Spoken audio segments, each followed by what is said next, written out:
Переслідування кримськотатарських родин в окупованому Криму. Сьогодні на допит в так звану прокуратуру Алушти має прийти Гульсум Алієва, донька політв'язня Мусліма Алієва.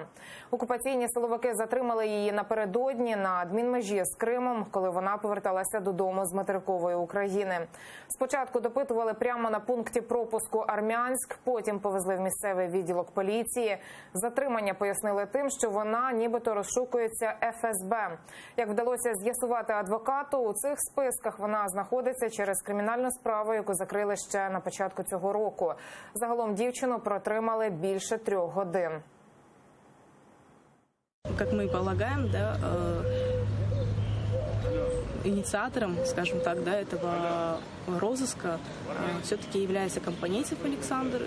Но все-таки я ссылаюсь на то, что это личная неприязнь его сотрудника ФСБ. Пока что у меня других объяснений к этому нет. То есть у него есть полномочия, я считаю, что он превышает свои должностные полномочия. Поэтому, а дальше будет видно. С нее отобрали обязательства о явке в прокуратуру города Алушты, что, собственно, было излишне, так как за день до этого я созванивался с помощником прокурора, и мы договорились о встрече, так как в отношении Гульсум возбуждено административное дело, так скажем, взамен прекращенного уголовного. Можно назвать. В общем, мы вышли... Гульсум Алієва, донька Мусліма Алієва, одного з фігурантів так званої справи про тероризм «Ялтинська група».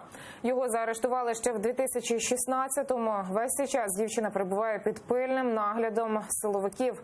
Торік окупанти обшукали оселю родини Алієвих та звинуватили Гульсум у розпалюванні ненависті та ворожнечі в соцмережах. Потім справу закрили через часткову декриміналізацію цієї статті.